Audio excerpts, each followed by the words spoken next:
morning. We're ready to start the second day of the forum, Practitioner Inquiry Day, and I'm just here really to welcome everybody and turn things quickly over to today's chair. And I also want to acknowledge today's chair for all the work he's done in organizing the many practitioner research events today. And Ambria Reed is here also, I think, the assistant who's helped him. So thank you both. And Gerald Campano, please carry on. Thank you so much, Nancy, for convening. And thank you, graduate students organizers, Christina and Bridget, for all your tireless work. Today is Practitioner Research Day at the Forum. And we just said it, but a round of applause really needs to go to Ambria Reed for all her incredible efforts, impeccable organization, patience, and thoughtfulness. There are other people who have supported Ambria as well, Meg Gould and James Arrington, graduate students. We also need to thank Suzanne O, Mary Schlesinger, Penny Creedon, and Lorraine Hightower in language ed and literacy. And of course, Charles Washington for filming everything and doing such a professional job. Today is a very special Practitioner Research Day. It's the 25th anniversary of this event, which has created a space for those living and working daily in classrooms and communities to come together and share their knowledge. We are also celebrating the work of Dr. Susan Lytle and her profound contributions to the field.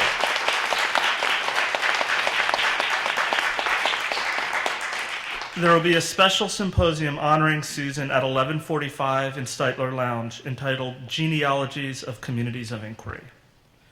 This morning we have an incredible keynote speaker who you'll hear more about momentarily.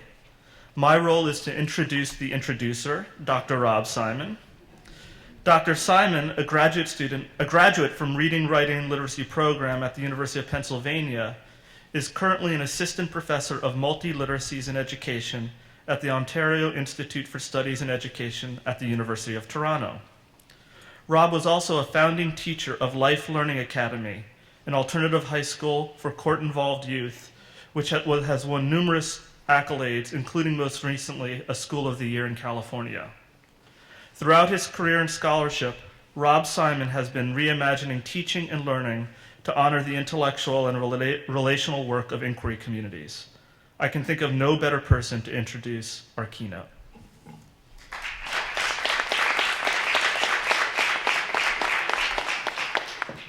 Well, thanks, Gerald. It really is an honor for me to be here. It's like a homecoming for me, coming to Penn, and a particular honor to introduce Linda Christensen. I can think of no more fitting person to open Practitioner Inquiry Day, particularly on a day that we celebrate the 25th anniversary, as well as the work of you, Susan. Like Susan, who's worked for 30 years to encourage, make visible, and make possible the powerful and meaningful work of practitioner researchers, Linda Christensen's work has at its heart the belief that teachers and their students are advocates, intellectuals, poets, and artists. Linda Christensen's accomplishments are many. Her faculty webpage notes she's been a high school language arts teacher and curriculum specialist for 30 years in Portland, Oregon. She's director of the Oregon Writing Project, faculty member in the Graduate School of Education at Lewis and Clark College. Linda is founding editor of Rethinking Schools and the author of several extraordinary books, including Reading, Writing, and Rising Up, Teaching About Social Justice and the Power of the Written Word, and Teaching for Joy and Justice, Reimagining the Language Arts Classroom. Linda is the recipient of numerous awards, among them the Fred Heschinger Award from the National Writing Project, the U.S. West Outstanding Teacher of Western United States, and most recently, the Humanitarian Award from the Willamette Writers. This gives some indication of Linda Christensen's many accomplishments, but I think that your greatest legacy, Linda, is in the impact that your work has had on the lives of teachers and adolescents, particularly those who are made most vulnerable. As a teacher, I knew about Linda's work before I knew you or who you were.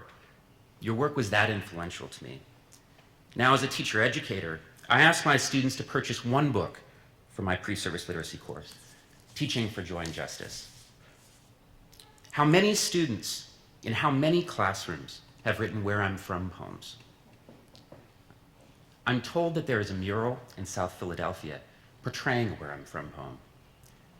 So in the spirit of this work, I'd like to share one example with you today. This is a poem that was shared with me by a teacher and friend, Will Edwards, who's here today, who teaches a business class for language learners at a community college in Toronto. And he invites them, perhaps counterintuitively, to write poetry.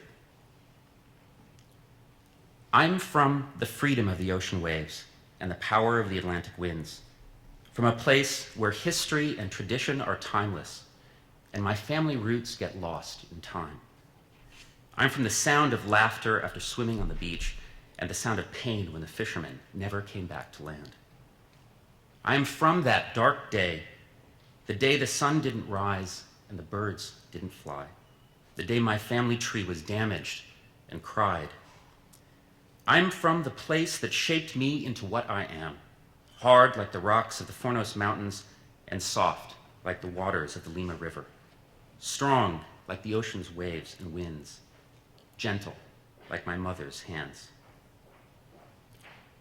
Researchers often talk about impact, as this one of so many thousands of poems inspired by her invitations suggests. Linda Christensen's impact continues to be profound and pervasive. She inspires teachers everywhere to regard students as brilliant, to view their lives as a basis for curriculum, to work daily toward making classrooms, schools, and communities more equitable and more just. Please give a warm welcome to Linda Christensen.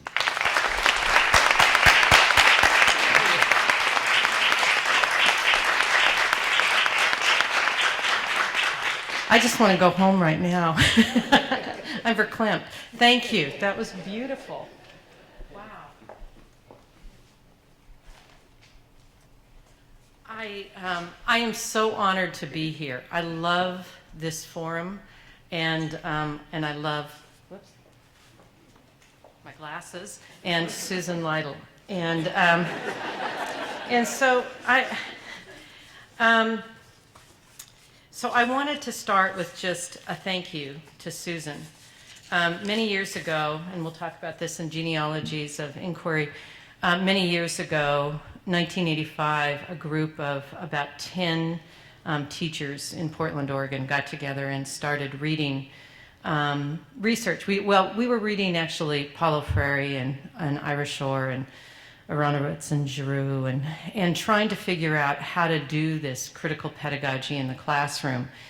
And we made the decision collectively to stay in the classroom and to not pursue, I mean, many of us did go on, not me, but many of us did go on to get doctorates later, but most of us stayed 20 to 30 years in the classroom and made that our arena of research. And I feel like that's what Susan's work has honored, is those of us who made the decision to stay in the classroom. And she opened the space for teachers to be intellectuals with her work in the Philadelphia Writing Project, and her writing and her teaching at a time now when school reform is really school deform, and teachers are viewed as children who can be bossed, controlled, when curriculum is seen, as Susan wrote in the 80s, a playground for publishers, and oh, how wise you were, and how that has come home to roost for us. Susan offered a different view. She saw teaching as a place where teachers could, and I love this, improve on the fly by paying attention to their classroom and by being willing to privilege uncertainty. For all of this, I thank her, and I'm honored to be here today to pay tribute to a sister whose shoulders I stand on.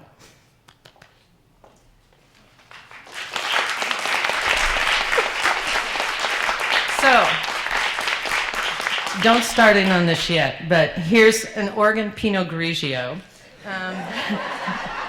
a box of Moonstruck chocolates from these are all Portland, and a novel by one of my students, the girl who fell from the sky, which won the Bellwether Prize.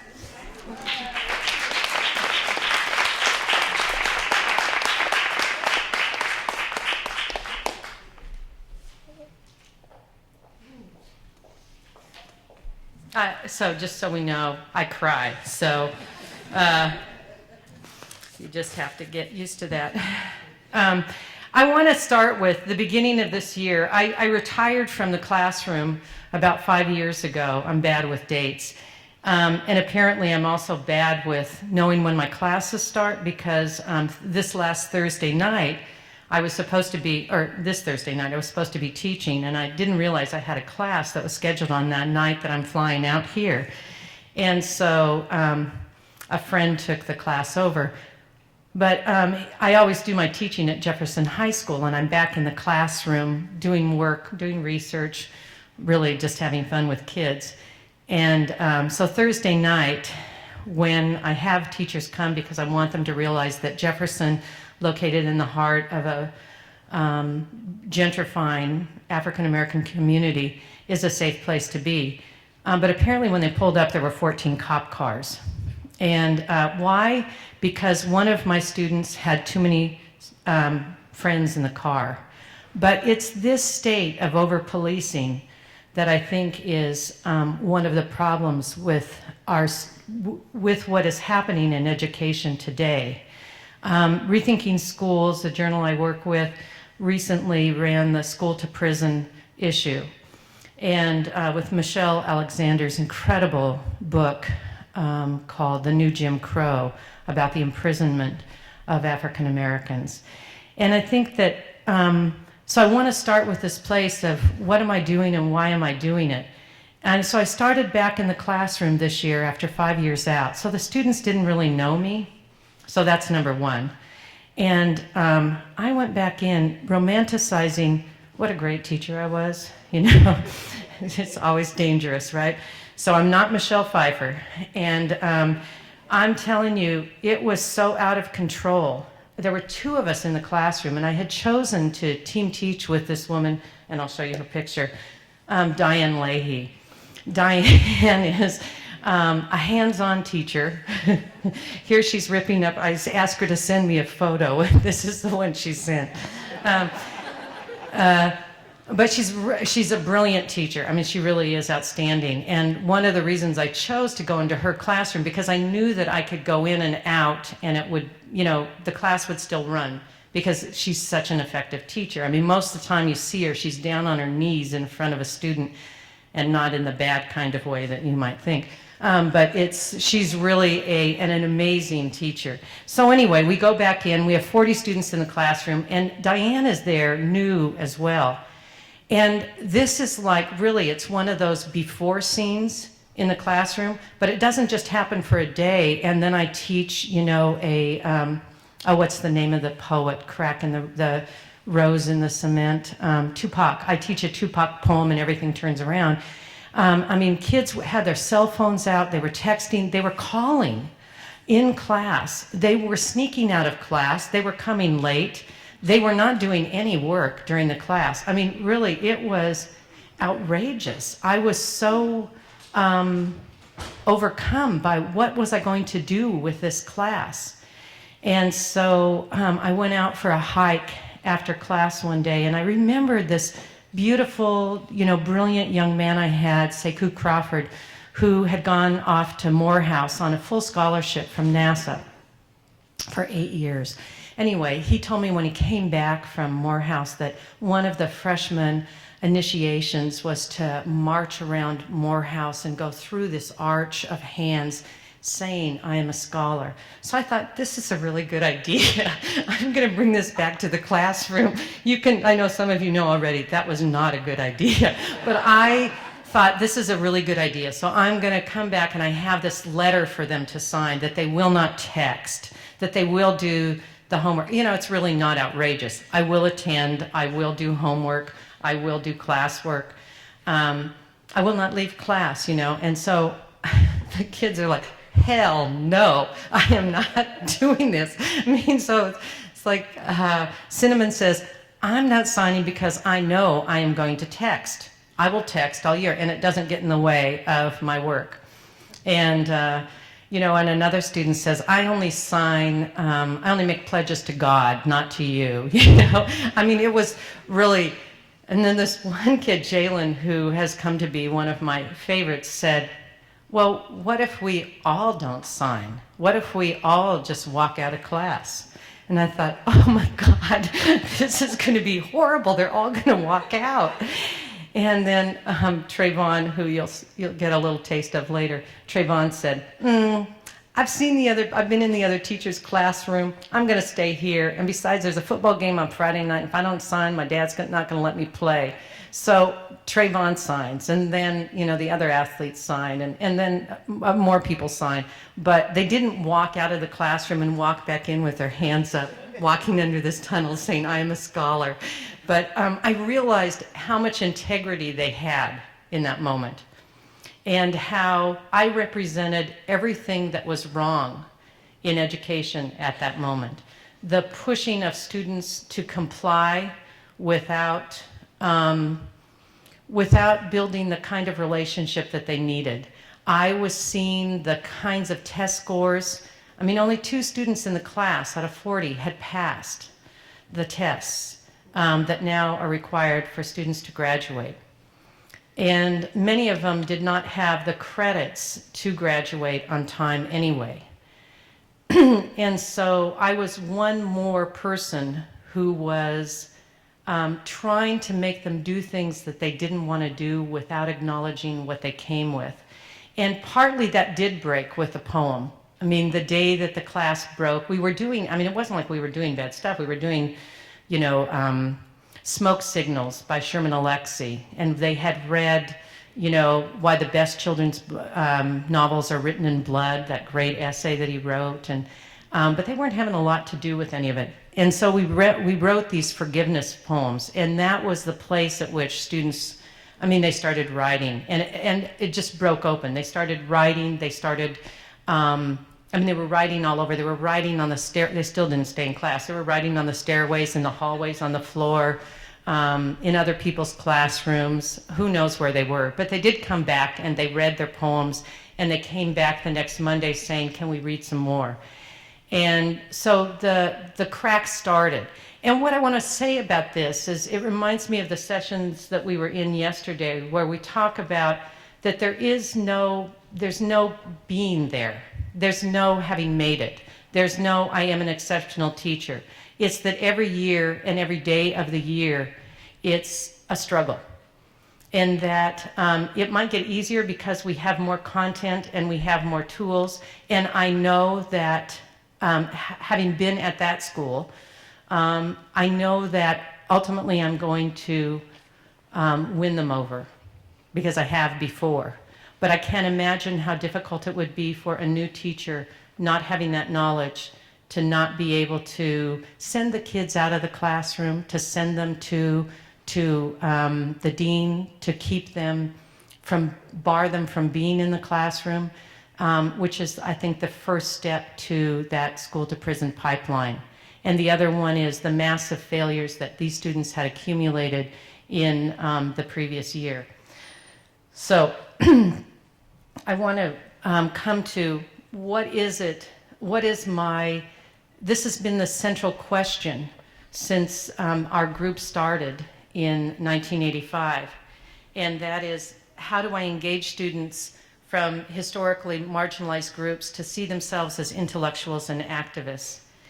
And so today I'm going to talk briefly about a curriculum, because I think that it's easiest, and this was what we learned from reading Frary and Shore, and who I love, but who didn't have a classroom example for me. And so what I want to demonstrate to you is a classroom example of how I make this manifest in the classroom. And so one of the things is teaching curriculum that matters, that I try to find, we try to find, and this is part of our group's history. We still meet together, by the way, so 1985 to now. And we teach curriculum that matters.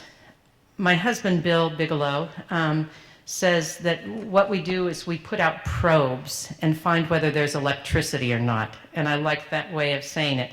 Like, is this something, and we never know, we might fail. And I'm constantly creating new curriculum because there are new demands or new things that are coming up. Another one is that we want to seek to answer questions about society. And these might be ones that students ask or might be ones that linger. And so the one for me right now, and I'll come to this a little bit more, is why is there such a gap between between graduation rates of students of color and white students? Why is there such a wealth gap between students, between people of color and white people? Why is there, why are there more people of color in prison than white people? And so these are some of the questions that come up that I think students demand answers for, but that we're often teaching them about things that don't feel important. And so also the importance of connecting to students' lives to build literacy at the same time. I can't do social justice. I can't build relationships and not build literacy. I mean, that's why their parents send them to school. Take the learning to the world, that it needs to go outside of the classroom, so I try to find spaces for students to work.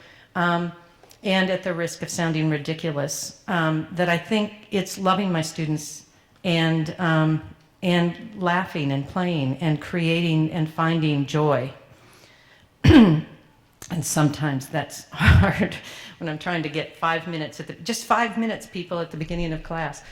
So some of the kinds of units that I've done, one is the danger of a single story, and I'll come back to that, unpacking our identity. I don't know if any of you have seen the incredible TED Talk by Adichie called The Danger of a Single Story. So I use that, and I use Brent Staples, I can't get the title down, The Power of a Black Man to Disrupt Public Space, or something like that. It's a really incredible essay. And students write about their own stories that society has about them. Language and power, looking at how the politics of language, whose languages are privileged, whose have been erased, whose have been marginalized, whose have been shamed. Men and women in literature and society, the politics of education, so looking back at freedom schools, looking back at places of where education has mattered and where it has illuminated, and then work on immigration. And just a pause here, what's happening in Tucson, you probably know about the Mexican American Studies program and the banning of it. And so the question of, should we be encouraging our students to ask questions in terms of race? How do we teach about the world and help them make sense of it and change it without doing that? Now, here's just an example from a recent Pew Research Center, Social and Demographic Trends 20:1. In 2009, median net white household wealth in the United States was $100,149. For Pew's category of Hispanics, 6,325, a ratio of 18:1. Not only that, but between 2005 and 2009, Hispanic household wealth declined 66%, compared to a relatively modest 16% decline for whites. So how do we account for these disparities if we are unable to analyze them through a lens of race and social class? What analytical tools do we deny students when we present a colorblind world of autonomous living in this, quote, land of opportunity? So I want to begin with the story of the question, as Susan says. How did I get to this question? It came about because of the urban sites, the National Writing Project Urban Sites. So this year, the Urban Sites Network is meeting in Tulsa, Oklahoma.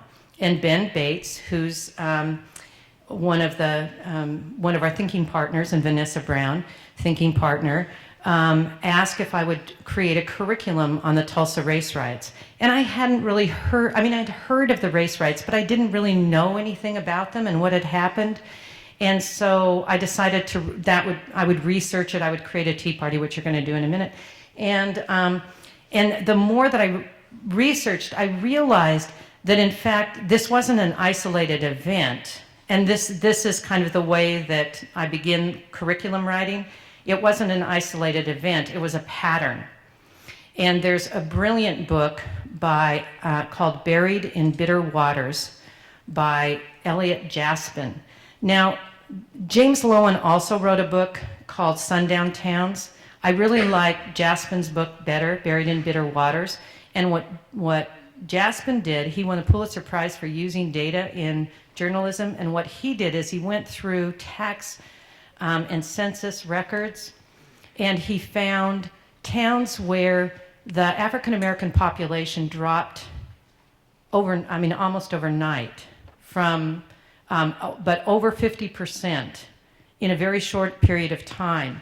And then he looked back at the tax records of what happened. So we're really talking about a history of stolen wealth. So when we talk about those statistics that I just gave from Pew, we have to put it in context of what happened to people's land, what happened through terrorism. He calls it racial cleansing. What happened through racial cleansing, which is what happened in Tulsa. What happened through Chavez Ravine is where the Dodger Stadium is now. It's another land theft.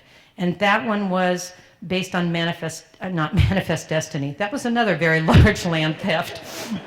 The word will come to me.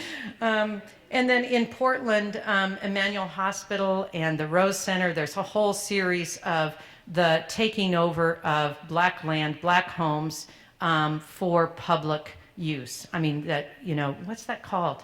Eminent domain. Thank you. Jeez. I can't even blame it on getting old. I've always been this way. So this is the larger curriculum. It's called Stealing Home. And so what we're looking at is the Tulsa race riots, Chavez Ravine, and Portland's Emmanuel Hospital. And then Lentz, they tried to put a baseball field in this very poor community, and taking over the community, and that community fought back. So that's another thing that I look for. So I call it finding the sand in my shell. So Oregon girl. Oysters, the way that oysters make pearls is that there's sand that gets in their shell, and the pearl comes from the irritation of the sand in the shell. And I think that for me is a great metaphor both for writing, and you'll see the students refer to this later, but it's also for me how my curriculum develops, like where's the sand in my shell? How do I help students understand stolen wealth?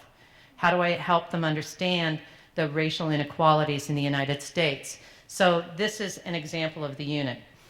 And then I have exit criteria, so just that it's not, again, people often or sometimes will say, yes, but I can't do social justice education because I really need to teach kids how to read and write. Well, so do I. I mean, of course. So it's not like you don't do literacy at the same time. So we're reading a novel called If We Must Die, which is a novel about the Tulsa race riots. And then we're reading excerpts from Buried in Bitter Waters. There's incredible films. I can't believe that they only have 1,000 views on YouTube, but incredible films. If you look up Tulsa Burning, there's a 12 series, and Scott Ellsworth's one of the scholars on this, and he's in there as well as the Oklahoma Historical Society.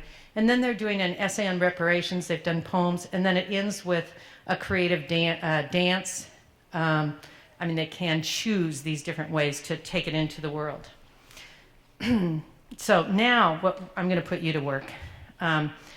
We're going to do a mixer. We call them tea parties, but for obvious reasons, we're trying to change the language.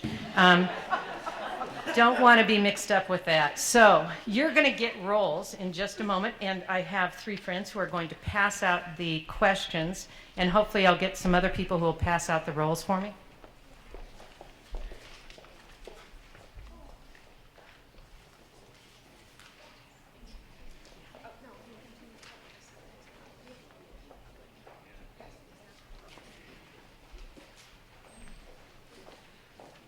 So when you get your role, here's what you're going to do. You're going to read your rollover. You're going to be one of the people involved in the Tulsa race riots that night. And the idea is to create kind of a mystery. This is like, how do you, if I just came to the students and said, let's open up your textbook and read about the Tulsa race riots, I would be yawning like Susan is right now. And so, you know, it would be really boring way to do it. And besides that, the Tulsa race riots aren't in the history books. So we couldn't do it even if we wanted to. So what you're going to do, this is the way that I begin units often, is some kind of simulation, a role play, a tea party, a way to get kids to begin asking questions. So you're going to read over your role, and you're going to underline key pieces of information that will help other people understand what happened the night of the Tulsa race riots. I think race riots is, again, those kind of terminologies. Massacre would be another way to say it. Write a few bullets on the back. So first underline it, and then write a few bullets down on the back. And then you're going to adopt the persona of the character. You're going to become that character. There aren't any roles. I made 150. I don't know if there are more than a. If one of the things you might do is just share a role if there aren't enough roles to go. I did make 150, but if there are more than that, just share your role with somebody else. I mean, somebody who's sitting next to you. You can use the same role, in other words. And then you want to look over the questions and see which questions you can answer. But really, it works even without the questions. But, you know, you do have to have some kind of role, otherwise. You know, and people sitting on the stairs, there's like this whole 2 rows of empty chairs up here. So come on down.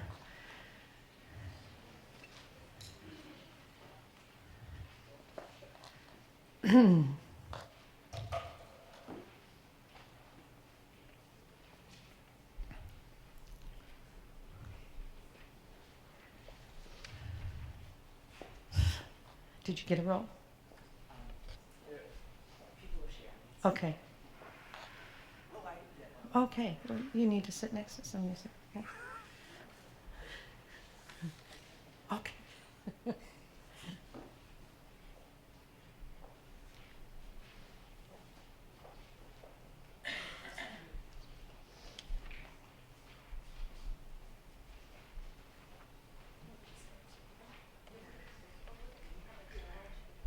There's a whole bunch of roles. Did anybody else not get one?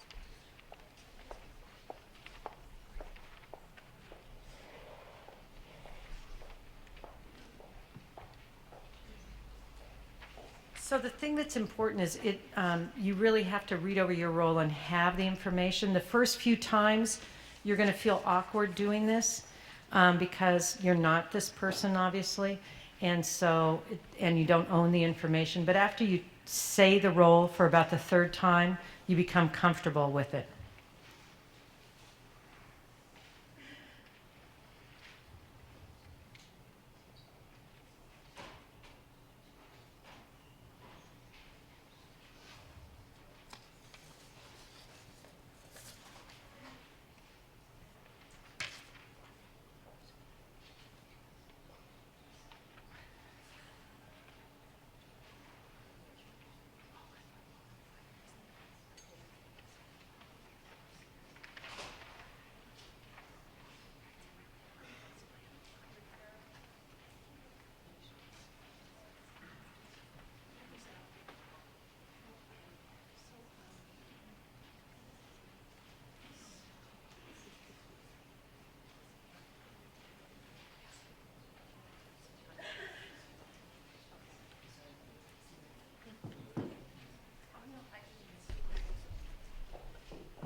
Good question. These are real people. So these were people who were actually involved in the incident. So one of the things that I say to students is be respectful and really honor these people. These are people who went through a very difficult time, and you're carrying their role in history. And so when you get up and you start walking around and talking to people, be mindful of that. And what I want you to do is just take a look at the questions real quick. Find someone who has an opinion about why African Americans worried about lynching. Find someone who is shocked by the things he or she saw during the riot. Find someone who suffered a loss during the riot. Find someone who was arrested. Find someone who was interned, put in some kind of camp.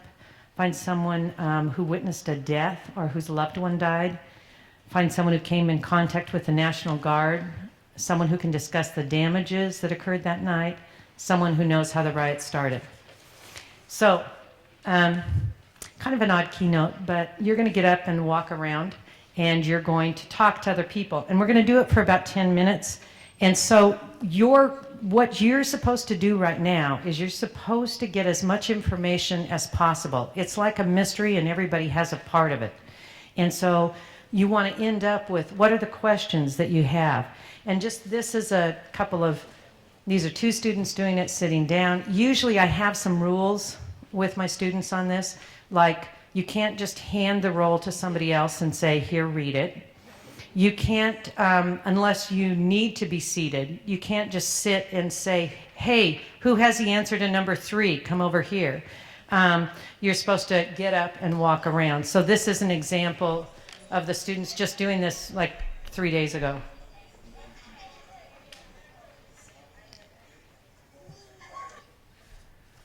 Okay, so that's what you're going to be doing. You're going to get up, walk around, talk together.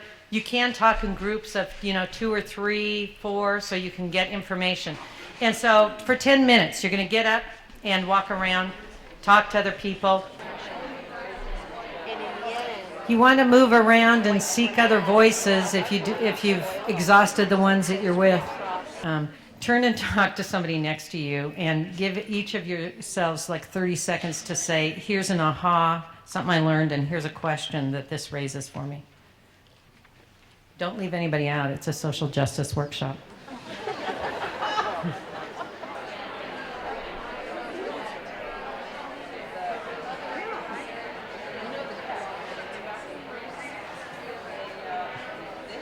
So let me just ask you a question, and it's going to be hard to hear.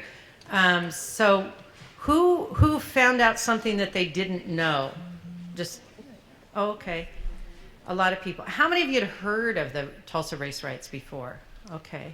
Yeah, it's not something that's studied. We went through a bunch of history textbooks. That was kind of one of the things we did with students, and it wasn't in them, and asked, well, why do you think that wouldn't be in there?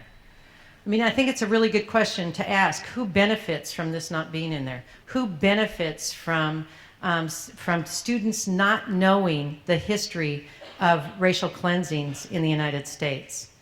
And Elliot Jaspin's book, Buried in Bitter Waters, does a really good job of answering that question. Why did the Atlanta papers refuse to run articles that started questioning who owned the land around Atlanta? Because African Americans had been terrorized and run off their land, and then whites picked up the deeds and, quote, cured them. And so how much is that land worth today? An amazing book, amazing research. Okay, who has a question about what happened? Well, hopefully all of you do, because, okay, so we're not going to take time for the questions, but I'm just going to go through this very quickly. So, just so you can see some of this, it says 1938, but the history is that how did blacks come to be in Oklahoma? Well, they came on the Cherokee Trail of Tears as slaves, many of them, to the Cherokees, because the Cherokees were adopting American ways, and in addition to the alphabet, the dress, the Constitution, they also adopted slavery. So the first African Americans to end up in Oklahoma came as slaves. And then when there was a land rush after slavery, came to own property. Tulsa became a very wealthy city because of oil. But the collapse of the oil meant that there wasn't a lot of prosperity in the white community. But because of segregation, there was a lot of prosperity in the black community because they shopped in the black community, and the black community was called Greenwood. So these are pictures of Greenwood. And then this is the headline from the newspaper. Now there's a lot of disputes, and this is one of the things that I think is interesting for students, is that the Tulsa Times said they didn't run the headline, and yet all of these people said they did, but when they went back into the offices, strangely enough, they couldn't find the editorial from that day. So Dick Rowland supposedly fell into this girl. He was never charged. I mean, he was charged but never brought to trial because Sarah Page never went through with the charges. There was even some talk that they were actually boyfriend-girlfriend, so it all becomes very odd. The other thing you should know is that there was only one place for African Americans to go to the bathroom in the Drexel Hotel, and so he had to go there in order to use the restrooms. The town started burning. The town didn't just start burning. There's an altercation. He's taken to the courthouse. He's put in jail. They disable the elevator so nobody can go up. McCullough puts guards at the door so that nobody can get in, and eventually they actually take him away that night because they're so fearful of lynchings, because there have been 75 lynchings in the area. African American men have just returned from World War I, and they're not willing, as the great poet Claude McKay says, "If we must die, let us not die like hogs," that they were unwilling to stand by and watch somebody else get lynched. So they took their guns.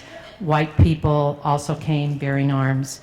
A white man tried to disarm a black vet. A shot was fired, and that's how the riot begins.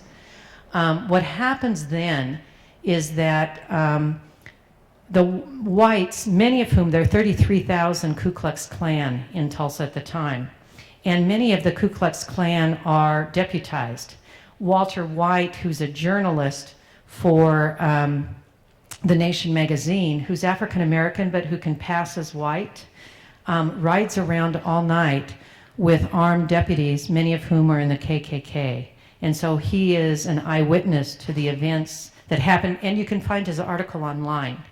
And so they're riding around, shooting.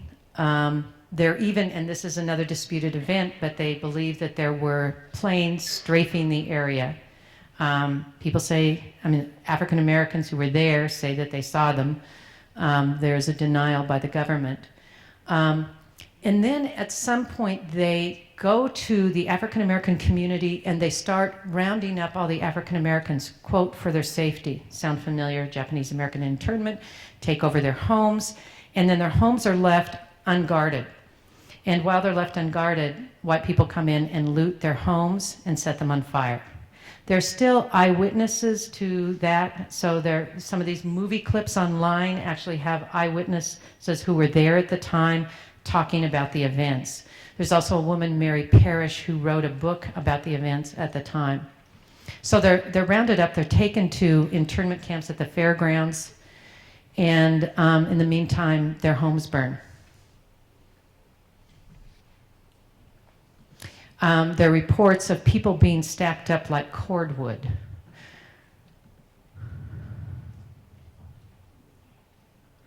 There is tent cities come about during that time because the insurance companies won't pay out. They said that they won't pay for anything damaged during a riot. So just 300 to 3,000.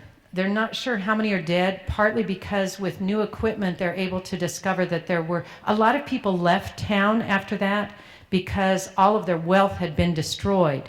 and they didn't want to stay in a town that was this hostile.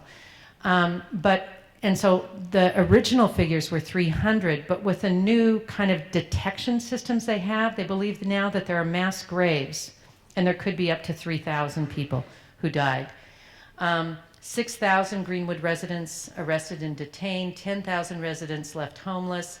Insurance wouldn't cover the loss. 91 businesses, junior high school, churches, all destroyed, and no one was found guilty. So then I have students write a poem. And one of the things, just, that there's this emotional charge of having been this person, and I want to capture that emotional charge. And so I talk to students about different kinds of ways, and we don't have time for you to write a poem today, but one is to go back, and that's why I have the slideshow, is to go back and think about the image and to create a poem from the image, to create a poem from the point of view of a witness. It could be a person or it could be an inanimate object.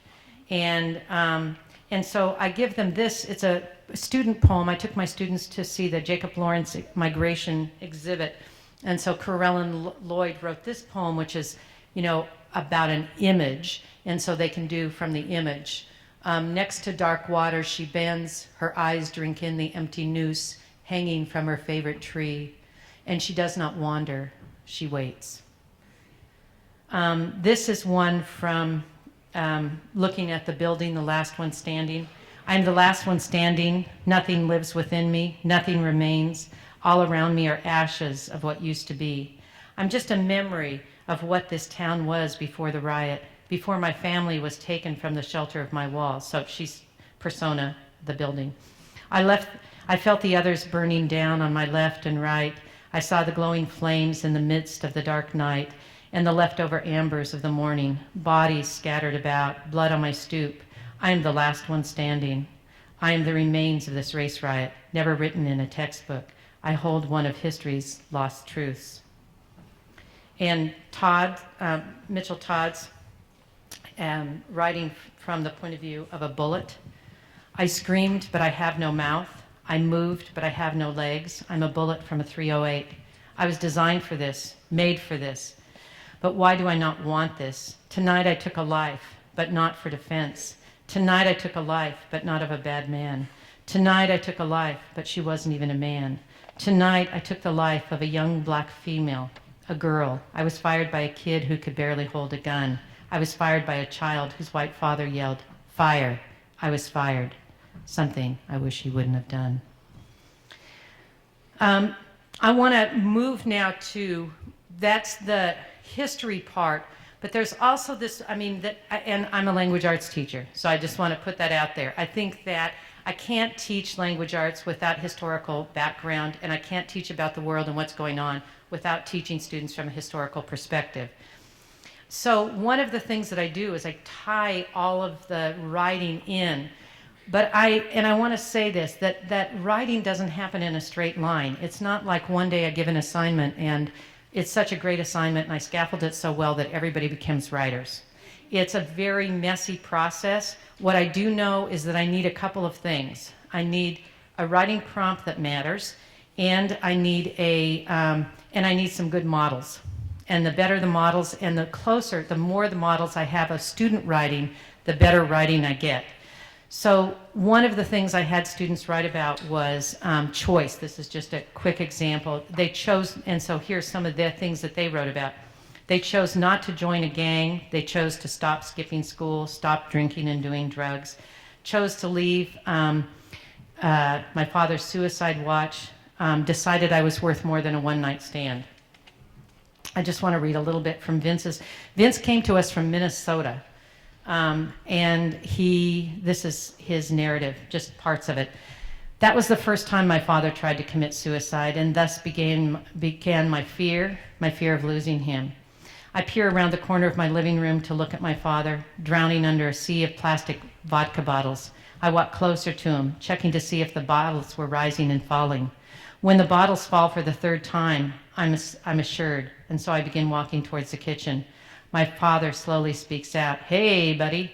"Hey, Dad," I reply as I enter the kitchen. I'm not going to go on, but you get the, students need to write about real things that are happening in their lives. They don't need to write about why is a pencil yellow. You know, it has to be something that matters. And when it matters, they stop writing for the assignment. And that's what I want to get to, is I don't want my students to write because it's an assignment. I don't want them to write because they're getting a grade on it. I want them, and that's why I stopped grading papers. And I know, everybody questions that. It's like it's done or it's not done. So like, this was a hard one to say go back and rewrite because it's so heavy, and yet he did. He went back and rewrote it several times because it's a story that he needed to tell in order to heal about why he was there. I don't have time, but there's a brilliant one about why I don't want to be a one-night stand and why I chose to leave gangs, but more later. If anybody wants them, I'll send them to you. Another one was the danger of a single story I talked about earlier. So students wrote about what it means to be young, black, and male. And this comes back to the police society. Young, black, and female. What does it feel like every time you walk in a store to have people follow you around? What does it feel like to have, every time you go to the park with a younger sibling, to have people say, is that your child?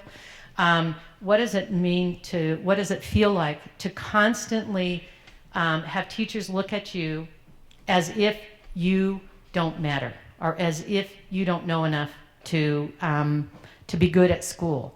And so when students can, this is the shift, when students can write about things that matter, then they stop feeling like that. To be young and Latina, don't end up like your father, don't go to Jefferson.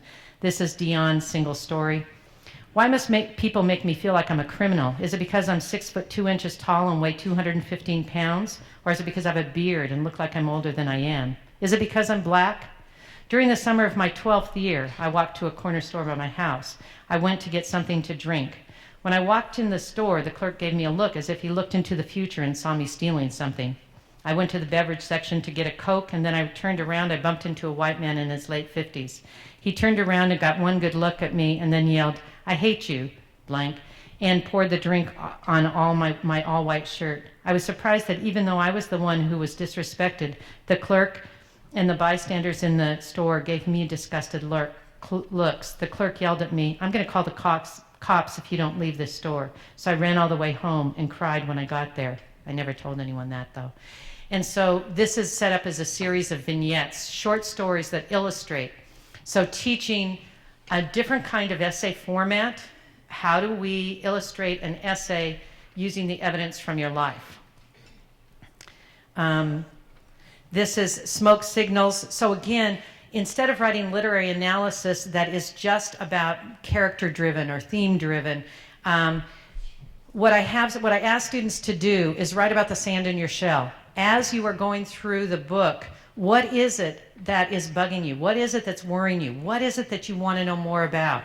So Uriah talked about how alcohol can't wash away your sins, and she talked about herself as an alcoholic. Another student wrote about how her cousin is like Rowdy, hurt and mean. And another student wrote about how alcoholism is like her father's. So I'm going to skip down to this. I know I'm out of time. So as a young child, since the age of 2, I've seen many of the ones that were close to me swallowed by the heavy over-drinking cups and bottles of alcohol. Not having the control to stop drinking, their actions create destruction of their lives and others. So what she's doing is she's paralleling her life with the life of Arnold in Smoke Signals, the father. And so as she's talking about Arnold's alcoholism and the kind of destruction that wreaks on the family, she simultaneously or parallel story evidence is how alcohol has wreaked havoc on her life. The reason I'm bringing this in is because this is my research now. It's my inquiry. How do I get students to care enough about their writing to continue working on essays? Because it's easy to get them to write narratives. It's easy to get them to write poems because that's all about me. And they, as Uriah says, I'm all about me as a 16-year-old. But how do I get them to do literary analysis? And what I found is that bringing their own life story in has been one of the effective ways. And I just want to end with this, that this is about the love. This is about the joy. It's about students discovering that they are intellectuals. It's students staying late to find out, what else can I do on this? So this is a group after school, and this is a last little, this was great because Melissa, who that was her essay about the parallel life. She, I didn't get it on video, but she runs up and she swirls around and she says, there, I have done my essay, and that sense of the third draft. So this is Skylar. Oh, it's not. I overthink, I have a lot of questions, I'm just like, I need to understand it now. But one thing in writing is just kind of like, it's your own mind, it's not anybody else's opinion, it's not anybody else's thoughts. So you have to really like think about it yourself. And taking notes on the side and using our journals, our dialogue journals, that helps me get my reactions instantly of what I'm thinking right at that moment. So I think that's how I get the state of my shell. Because a lot of my comments will kind of ring true to what I'm really thinking as I'm reading something or I'm reading the book, about how I feel about certain characters or what's going on, like just my true opinion instead of just trying to get it out in an instant. So like with The Girl Who Fell from the Sky, what did you end up writing about on that? I wrote about how people deal with their pain and how it's different for everybody, and I applied to my own life and how I tended to hold things in, and how Rachel, like, she ended up not being my favorite character in the end, and I saw that through what I wrote in my dialogue journal, and just seeing how it progressed with the book, how she, how she reacted to the things around her, and how her grandmother dealt with it, and even how her mom, the tragedy that changed Rachel's life, how she dealt with her pain. She was one of the students who snuck out all the time. So this great triumph of Skylar being there every day, Skylar writing amazing essays, and taking Skylar up to Lewis and Clark because she wants to go there. Skylar becoming, wanting to go to Fur Acres and write. So this, from the chaos at the beginning of the year to building community and a place where students are feeling like they are. I mean, and again, on any given day, if you came to my classroom, you'd say, I don't think she's made it yet. And I wouldn't have, but there are the moments that there's a pulse forward. And I know I'm out of time. So are there any questions in the 3 minutes we have left?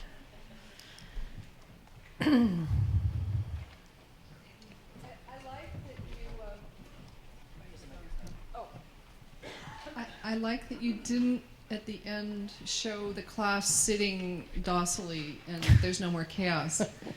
And that you mentioned that it's small pulses forward. I think that's so important to remember. And these, I mean, as researchers too, that this matters. These individual cases do matter.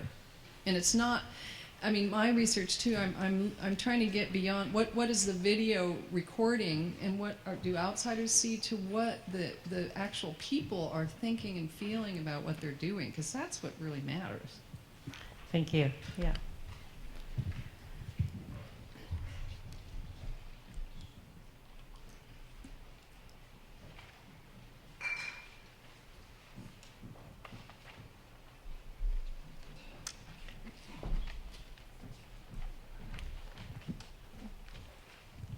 I guess more of a comment too. I did the Penn State Lehigh Valley writing project, and I just want to give a shout out for writing project and how that writing is life. That as writers we live twice, and that gives the kids in our class, when they realize that writing is really an extension of themselves and not just a research paper that's been plagiarized from 5 different sources.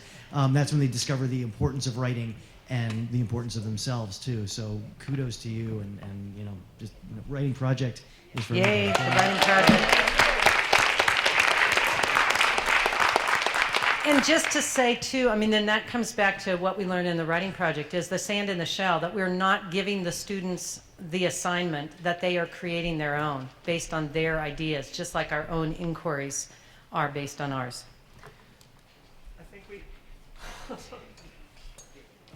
I think we have to end now, but let's give Linda Christensen another round of applause.